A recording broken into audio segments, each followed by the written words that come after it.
찾은 거예요. 근데 이 빌라가 권 씨가 60채 중에 3분의 1을 가지고 있는데 다 압류가 걸려 있어. 그럼 사태가 심각한 거거든요. 그렇죠, 그래서 그렇죠. 가서 취재를 막 해서 19분을 다 만나서 취재를 해서 띵동띵동 누르면서 그분 깜짝 놀랐지, 그분들이. 네. 근데 그 와중에 그 같은 빌라에서 다른 분이 오는 거예요, 저한테. 나도 이렇게 취재했는데, 왜냐면 같은 이제 이웃끼리 좀 친한 친구가 있었나 봐요. 그러니까 그러니까 A호, B호가 있는데 이 사람은 권 씨랑 계약을 했고 친구는 박 씨랑 계약을 했는데 야, KBS에서 취재 왔어. 완주만 해라고 하니까 이제 친구가 야, 나도 똑같이 계약했는데. 시사 멘터리 추적. 그러니까 세입자 입장에서는 일단은 비싸게 들어간 그런 게 있고 그 다음에 일단 거주하다가 또 입게 되는 어떤 피해가 뭐가 있을까요? 들은 얘기긴 한데 부동산 업계에서 이제 권 씨를 빌라의 신이라고 하더라고요. 근데 하면서 한다는 얘기는 뭐냐면 빌라의 신인데 이 사람이 왜 빌라의 신이냐면 많은 물량을 갖고 있는 것도 사실이지만 무갭 투자라는 걸 처음 만든 걸로 자기네들 알고 있다는 거예요. 그러니까 옛날에는 아무리 이제 그래도 어느 정도 갭을 두고 뭐 10%, 15% 그렇죠. 이 정도만 돼도 위험하거든요. 예. 사실은. 근데 그 1,000만 원도 안 넣고 빵원으로 하니까 빌라 신이라는 거예요. 그러니까 자기 돈은 한 푼도 안 들이고 집을 산 거잖아요. 근데 왜냐면 부동산 업계분이 뭐라고 하냐면 자기네들은 이렇게 해도 된다는 사실 자체를 상상을 못했대. 왜냐면 당연히 피해가 날 거기 때문에. 근데 이 사람은 그걸 한 거예요. 고안을 한 거예요. 그래서 빌라의 신이다 이 얘기 하시면서 그 다음에 또 말씀하시는 게 이게 약간 한 단계 진화된 형태다. 왜냐면 화곡동 세면이라든지 이런 분들은 어쨌든 갭도 좀 있고 그런 것들이 있었는데 이분은 어떻게 하냐면 그 내가 처음에 계약을 할 때 깨끗해요. 부동산 등기부등본이 깨끗해. 담보가 전혀 없는 담보도 없고 압류도 압류도 없고 없고. 하니까 이분들이 세입자들이 그냥 쉽게 들어와요. 근데 그 와중에 이제 양도소득세라든지 이런 거를 계속 누적시켜요. 안 내고. 그러니까 권 씨가 본인이 내야 될 보유세, 그러니까 종부세라든가 양도소득세를 갖다 안 내는 거예요. 안 내서 그 결과적으로 저희가 이제 이거는 통계적으로 뽑은 거예요. 이 사람이 그렇게 했다는 게 아니고 결과론적으로 봤을 때 우리가 분석을 해보니까 전세 계약이 만료되기 직전에 다 터뜨려요. 그러니까 이제 세입자들 손을 못 쓰는 거예요. 근데 그런 상황에서 또 뭐라고 세입자한테 문자를 보내냐면 내가 안 그래도 지금 전세 높거든요. 2억 4천이면 시세보다 높은데 야, 너 이거 내가 세금 압류 풀어줄 테니까 2천만 원 더 높여서 네가 재계약을 하든지 세입자를 데리고 오든지 하라고 이렇게 문자를 보내요. 그 말은 뭐냐면 결국 이 압류 푸는 돈도 내 돈 안 쓰겠다는 거예요. 압류 푸는 돈도 내 돈 안 쓰고 아니면은 네가 사가 2천만 원 더 내고. 왜냐면 내가 그동안 들어간 경비하고 세금 체납액이 있으니까. 굉장히 지능적인데 그러면은 이 권 씨는 그 자체로는 이제 수익을 얻지 못할 텐데 아까 처음에 언급했던 그 리베이트 거기서 일부를 받은 걸로 자신의 좀 수익을 챙기는 건가요? 그렇지. 근데 여기에 부동산 업계분들이 제가 아까 컨설팅에 이제 잠입을 여러 차례 했댔잖아요. 이제 그 부동산 이제 사려는 사람으로 갔었는데 거기 산다는 얘기가 딱 여기에 정답이 있습니다. 처음에 일단 1,000만 원 챙기세요. 1,000만 원 챙기고 그 다음에 이제 부동산이 올라갈 거 아니에요, 계속? 올라갈 거면 5%, 10%, 15% 계속 올라가면 2년 뒤에 갱신할 때는 법정 최고 하한이 5%잖아요. 그만큼 더 챙기시면 돼요. 무한궤도 재테크입니다. 이러더라고요. 그러니까 이 사람들은 여기서 끝나는 게 아니라 부동산이 올라가기만 하면 매년 세입자를 새로 받아가지고 그러니까 갱신 계약을 잘 안 해요. 계속 새 세입자를 받아요. 그래서 2천만 원, 3천만 원, 4천만 원 계속 올리면서 내 돈은 처음에 제로 베이스 시작했잖아요. 1,000만 원 챙기고 그 다음에 또 2년 뒤에 2천만 원 챙기고 또 2년 뒤에 2천만 원 챙기고. 계약갱신 청구권 하더라도 5%는 올려줘야 되니까. 그렇죠. 그런데 문제는 뭐냐면 이게 끊임없이 올라가지 않아요. 그러면 2년 한 2번? 3번? 근데 지금은 또 심지어는 부동산 시장이 2년 만에 꺾였어요. 근데 이 사람들 예상보다 빨리 꺾인 거예요. 그러니까 이제 꺾였다는 게 매매가가 아니면 전세가가 꺾인 거예요? 매매 전세 다 일부 하향 약간 이제 지역별로 다르긴 한데 하향 추세다 보니까 지금 예상치 못한 거예요. 여기 이분들도 이제 권씨 측도 한 2번, 3번 더 이렇게 챙겨야 되는데 갑자기 터진 거야. 야, 이제 계속 터지겠네요. 네, 그죠. 그래서 아까 말씀드렸듯이 2번 뭐 올릴 수 있어요. 이제 부동산 시장이 만약 계속 간다고 하면. 근데 아무리 그래도 1억 7천짜리를 4억 주고 사진 않잖아요. 그렇죠. 그러니까 어느 순간에는 그 마지막에 들어온 세입자가 폭탄을 떠낼 수밖에 없는 구조인 거예요. 폭탄 돌리기네요, 진짜. 그래서 세입자 단톡방에 그러는 거예요. 이제 그 괴로운 심정을 토로하면서 야, 권 씨가 2천만 원 올려서 세입자 구하려고 했는데 내가 봐도 폭탄 돌리기다. 나는 나가지만 새로 들어온 애는 뭘 알겠니. 근데 압류 해제라고 하니까 들어온다는 사람이 또 있긴 하대. 근데 이거를 또 떠넘겨야 되나라는 괴로운 심정을 막 토로하시더라고요. 그래서 저도 그걸 보고 너무 가슴 아픈 게 내가 안 죽으려면 이 사람한테 넘겨야 되는데 근데 이걸 넘기면서 본인은 알잖아. 이거 터질 거라는 거. 왜냐면 나는 한번 당해봤으니까. 근데 이러지도 저러지도 못하고 자기가 잠을 못 자서 수면제 먹는다 이런 내용도 있고 해서 제가 너무 가슴이 아프더라고요. 그럼 지금 그 폭탄 돌리기 끝나는 시점을 대략 언제 정도로 예상하고 있어요? 그러니까 원래는 아무래도 2년 정도 되면은 전세 계약 2년 거의 끝날 때쯤 되면은 그런 문제들이 한꺼번에 터질 것 같은데. 그러니까 권 씨의 말에서 제가 좀 힌트를 얻을 수가 있는데 아까 말씀드렸듯이 이 사람이 되게 이제 철두철미한 게 카카오톡도 없어, 페이스북도 없어, 인터넷에 아무런 흔적이 없어요. 그러니까 이미 이제 노리고 들어온 것 같은데 그래서 저희가 사진이건 뭐가 아무것도 없고 심지어 뭐 세입자들하고 통화도 안 하고 그 대리인 내서서 계약을 해서 아무도 뭐 본 사람도 없고 그래요. 그래서 근데 저희가 계속 전화하니까 안 받는데 문자로 토로한 게 아까 말씀드렸던 2년 전에 이제 임대사업법이 바뀌면서 이게 이제 수많은 이제 세금 부담이 돼서 나도 피해자다 이렇게 주장을 하더라고요. 그러니까 아까 말씀드렸던 그 컨설팅 업체 말과 이제 종합적으로 판단하건데 이거를 이제 몇 번 더 올릴 수 있을 거라고 생각을 했는데 갑자기 터진 거예요. 그런데 그 부장 말씀하신 것처럼 이게 이제 늦게 터지면 좋겠지만 결국은 시한폭탄이거든요. 이제 늦게 터지냐 빨리 터지냐 얘기인데 저희가 또 어렵게 이제 권 씨의 세금 체납 서류를 구했는데 사실 이거는 개인 아니면 주지 않기 때문에 어렵게 구했어요. 근데 지금 현재 4월 초 기준으로 해서 72억 원이 체납됐거든요. 72억 원에 해당되는 집들은 몇 채나 되나요, 그러면? 근데 저희가 분석으로 확인된 건 4월 초 기준으로 100채인데 100채. 막 본인이 주장하기로 1,000만 원, 2천만 원 체납이 됐다고 하기 때문에 나눠 보면은 사실은 한 72억에 나누면 한 720채인가요? 예. 한 그 정도 나올 것 같은데 그러면 제 예상으로는 그러지 않길 당연히 바라는데 이 사람이 이거를 그 2천만 원씩 올려가지고 팔아가지고 갚는다고 지금 주장을 하고 있는데 그것도 한계가 있거든요. 아까 말씀드린 부동산 시장이 약간 하락세인데 예, 맞아요. 누가 지금 2억 1,000짜리 2억 5천에 들어오겠어요. 그렇죠. 네. 그리고 한 번 이번에 이제 분양이 등록이 돼버린 그 실거래가가 찍혀요. 그러면 그 기준으로 해서 사람들이 살려고 할 텐데, 그러니까 좀 약간 뭐 계륵같이 약간 판매하기 상당히 어려운 빌라. 그래서 그 피해자 중에 한 분도 2천 올려서 내놔주세요 하니까 장난하냐? 막 이렇게 답을 하는 사람도 있었어요. 그러니까 그 권 씨하고 이제 대화 내용을 저한테 보내줬는데 누가 지금 이거를 2천만 원 더 내고 들어오겠냐고 압류까지 걸렸는데. 근데 이제 그 내용을 보다 보니까 권 씨 말고 또 일당이 더 있던데 그 사람들의 공통점은 보니까 그 휴대폰 끝자리 네 자리가 똑같더라고요. 2,400번으로. 그 일당과의 관계는 어떻게 되는 거예요, 권 씨하고? 그래서 저희도 저는 취재를 하면서 이렇게 마음고생 심하게 한 적이 없는 것 같아요. 왜냐하면 저 이제 와서 하는 얘기인데 피해자들이 저희 취재 때문에 이제 이 피해 사실 알게 된 거예요. 왜냐면 제가 명함 꽂아놓으니까 KBS 기자가 왜 왔지? 이상한데? 하면서 진짜 때문에 압류 걸렸어. 갖고 멘붕이 와서 막 진짜 쓰러질 지경이시는 분이 많으니까. 그러니까 취재 때문에 이제 비로소 압류 걸린 거 알게 된 거예요. 그렇죠. 예. 그래서 저희가 또 이렇게 막 피해를 호소하니까 또 가만히 있어서는 안 되겠다 해가지고 아까는 1277채가 권 씨가 가지고 있다는 거까지만 분석을 했잖아요. 근데 이게 분석에도 돈이 들어가요, 시청자 여러분. 그래서 안 되겠다 싶어서 1277채를 또 재분석을 했어요.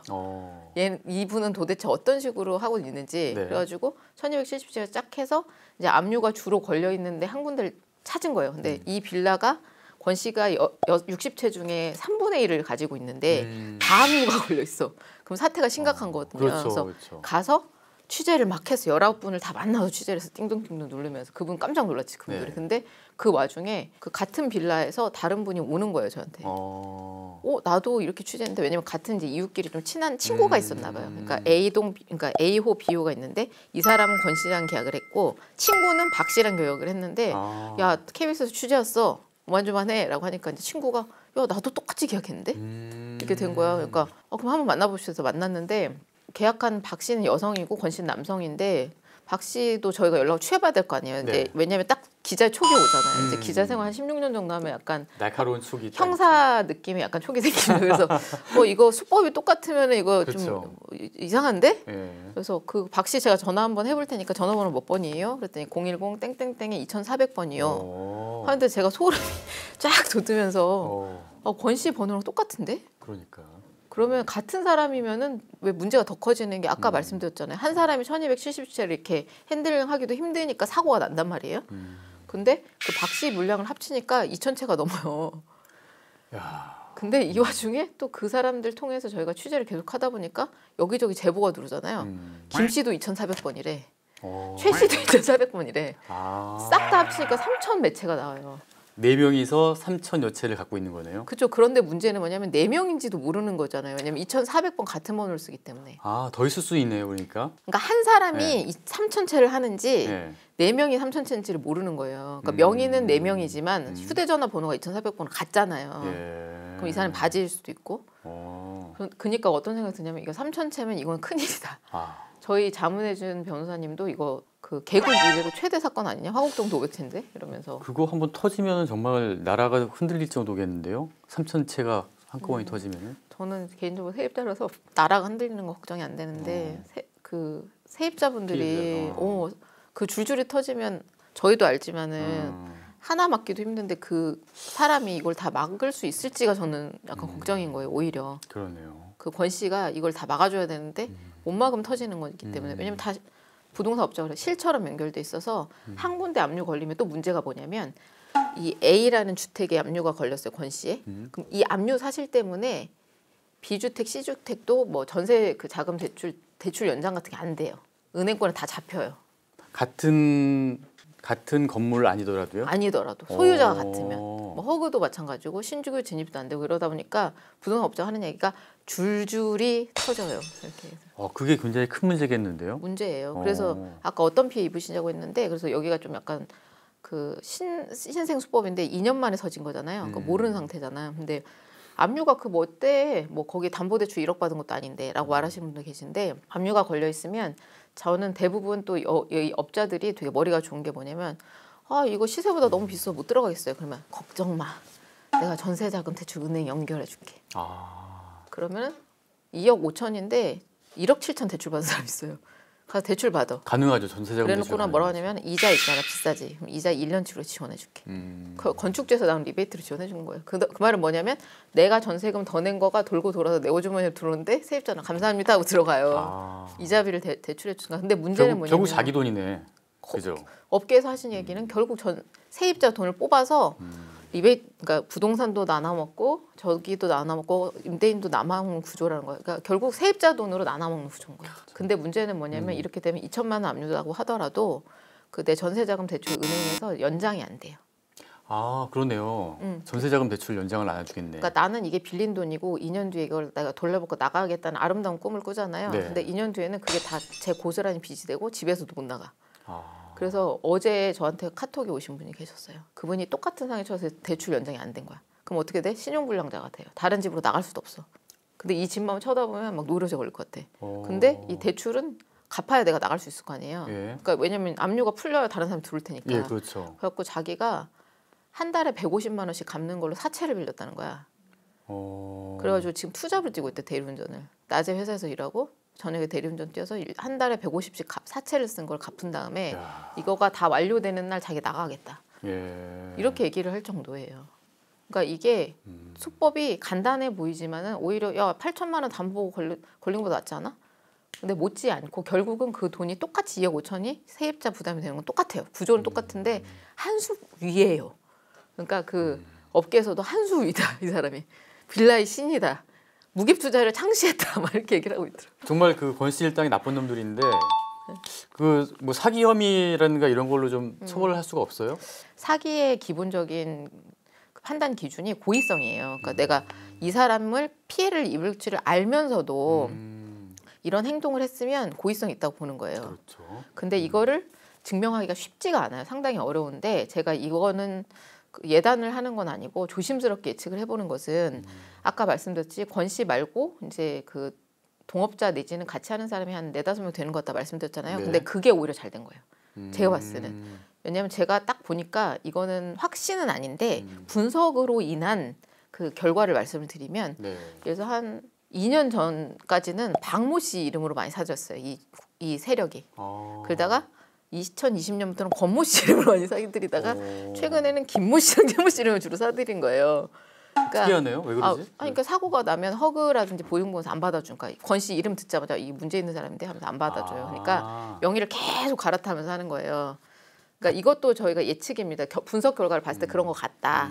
그런데 그러기 때문에 그러면 어떤 상황이 되냐면 박 씨 저희 보도에 담겼지만은 박 씨, 권 씨, 김 씨 순이거든요. 지금 현재는 김 씨 씨인데 그 순이면 이게 같은 사람이잖아요. 번호가. 그렇죠. 같은 사람이라고 봤을 때 그러면 박 씨께 100억이 이미 터졌어요. 보증 사고가. 100억이 터졌어. 그럼 박 씨가 2년 전에 터졌어요. 예. 근데 권 씨를 지금 샀단 말이에요. 2년 후에. 네. 지금도 사고 있어요. 심지어는.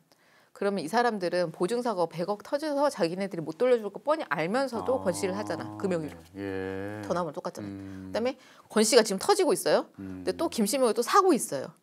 그러면 고의성이 어느 정도 보이지 않을까라는 생각과 그다음에 저희가 방송 자랑입니다. 근데 방송 최초로 그 건설사 리베이트 문건을 확인을 했기 때문에 그동안은 이제 뭐 리베이트 준다더라 이 정도 방송 많이 됐었어요. 근데 얼마 퍼센티지까지 딱 나왔잖아요. 그렇다고 하면 아까 말씀드렸듯이 부동산 중개법 위반이거든요.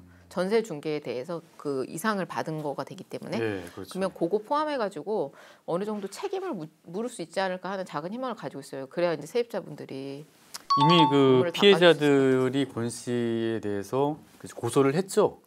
그 고소 과정도 좀 많이 어려웠는데 이제 일단은 이제 보니까 이제 권 씨 측에서 전화도 안 받고 그다음에 저런 식으로 무책임하게 2천만 원 더해서 내놔라. 너 그렇게 안 하면 나 파산해 버린다. 막 이런 식으로 하니까 세입자한테 협박하는 거냐 이렇게 되면서 약간 격양이 되셔서 이거는 답이 없겠구나 생각하신 거죠. 뭐 방송에 안 나왔지만 아무튼 궁금한 게 권 씨를 만났다거나 권 씨 얼굴을 혹시 본 적이 있어요? 뭐 사진이라도. 저는 지금 권 씨를 못 만났고요. 근데 그 방송에도 나왔지만은 지가 안 가본 데가 없어요. 제가 권 씨 집, 뭐 법인, 뭐 잠깐 방송에는 안 났거든요. 근데 10군데 넘게 갔어요. 법인이 잠깐 스쳐져 갔던 여기 목동에 무슨 사무실 별 군데를 다 갔거든요. 근데 아까 말씀드린 너무 이게 철저한 게 뭐 전화번호가 있으면 카톡이 있고 페이스북 있고 인스타그램이 있고 본인 뭐 명의의 어떤 계정들이 있어서 뭐가 나오거든요. 하나도 안 나오고 저희가 어렵게 그 최 씨가 매매 계약을 그러니까 아까 말씀드린 2,400번을 주로 쓰는 사람이 최 씨래요. 근데 이 사람들이 최 씨가 끌고 다녔다는 제가 증언을 들어가지고 권 씨보다 그 위에 상단에는 뭐가 있는 것 같은데 어렵게 최 씨랑 부동산 매매 계약을 했던 사람이 있더라고요. 그러니까 이거는 판매 계약을 한 사람이 최 씨의 그 사진을 주셨어요. 그래서 제가 그 사진을 근거로 해서 빌라의 신 2탄 추적을 진행 중입니다. 여러분. 지금 2탄이 너무 기대되는데요. 일단 뭐 2탄 할 때는 또 2탄 끝난 다음에 다시 한번 저희가 만나기로 하고 그 이번 취재 과정에서 지금 이제 얘기 안 했던 뭐 꼭 그 좀 특이한 점이라든가 하고 싶은 얘기가 있습니까? 마지막으로. 그러니까 아까 앞서서도 말씀드렸지만은 제가 사기 사건을 많이 취재를 하고 막 그 윗단의 금융범죄도 많이 취재를 했는데 이렇게 가슴 아파하면서 취재한 적이 없거든요. 왜냐하면 그 앞서 한번 말씀드렸지만 너무 정보 비대칭성이 커가지고 세입자는 눈 뜨고 당할 수밖에 없는 구조더라고요. 구조. 내가 이 들어갈 집의 가격도 몰라, 뭐도 몰라. 그다음에 아까 말씀드린 임대 예를 들어서 집주인이 바뀌면 저는 그 생각이 들었어요. 그러니까 저희가 동시계획을 계속 얘기했는데 그게 왜 문제냐면 돈 없는 사람이 빌라를 사갖고 집주인 행세를 할 수 있기 때문에 나중에 피해가 양산될 수 있거든요. 내가 가지고 있는 자산이 좀 있어야 문제가 생기면 돌려줄 거 아니에요, 세입자한테. 그렇죠. 근데 그것만 막아도 될 것 같은데. 그리고 아까 말씀드린 30호 미만에 대해서도 그 실거래가를 등록하게 하면 막을 수 있을 것 같은데. 그리고 하다못해 중간에 집주인이 바뀌면 집주인 바뀌었다고 고지라도 해주면 따줄 수 있을 것 같은데. 그 집주인이 바뀌었을 때는 중개업체에다가 왜 너 나 사전에 얘기 안 했어? 왜냐면 하루 텀으로 바뀌니까 그건 진짜 문제잖아요. 다 알고 있었다는 거거든요. 왜냐면 그 공인중개사 진행을 했기 때문에. 그러면 공인중개사한테 너 만약에 몇 달 이내에 바뀌었을 때는 뭐 중개사 책임 묻겠다는 그 약정이라도 넣을 수가 있거든요, 계약서에.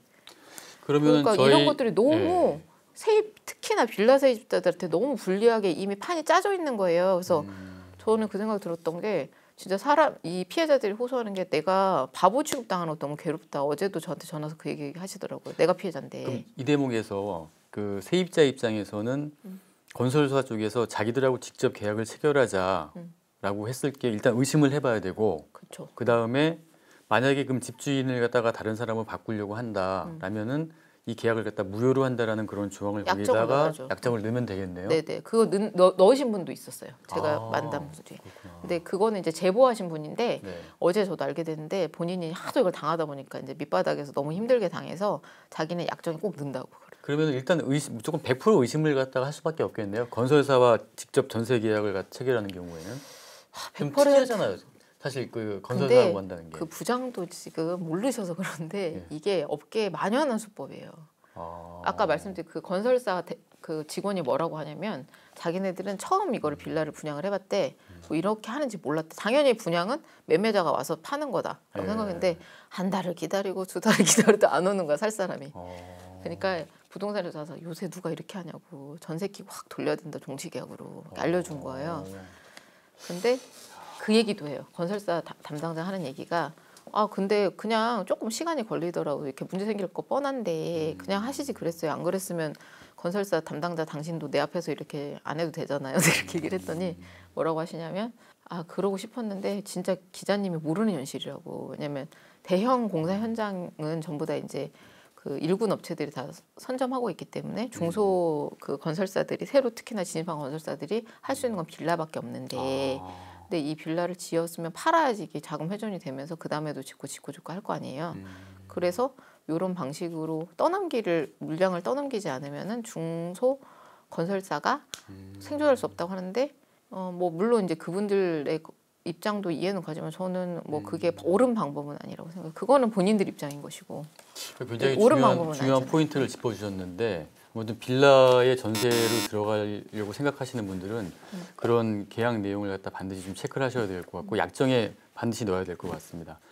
그리고 저희가 일단은 저희 프로그램에서 가장 이제 중요시하는 게 사기 피해를 예방하는 거거든요. 그래서 그 속지 맙시다 자체도 대국민 사기 예방 프로젝트이기 때문에 우리 김효신 기자가 이제 지금까지 취재됐던 내용을 바탕으로 해서 이제 후속 취재를 할 텐데 아마 후속 취재는 그 피해자들이 더 이상 또 피해를 보지 않도록 하는 쪽에 초점을 맞춰가지고 하게 될 것 같습니다.